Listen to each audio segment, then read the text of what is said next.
Another thing what we have to prepare for our future brush is this kind of hoop. If you will use same materials what I use, and my felt is not so thick for my brush, so I need to prepare a base for it. I will take just this kind of thin fabric. It can be any fabric you have at home, because all my embroidery will be on the felt, which I will sew on this fabric. And just insert our hoop.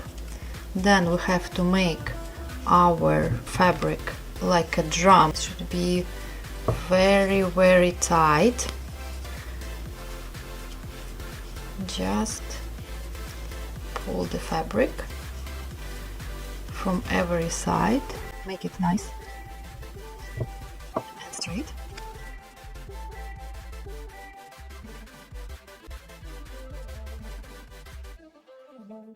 It's ready. We will need to take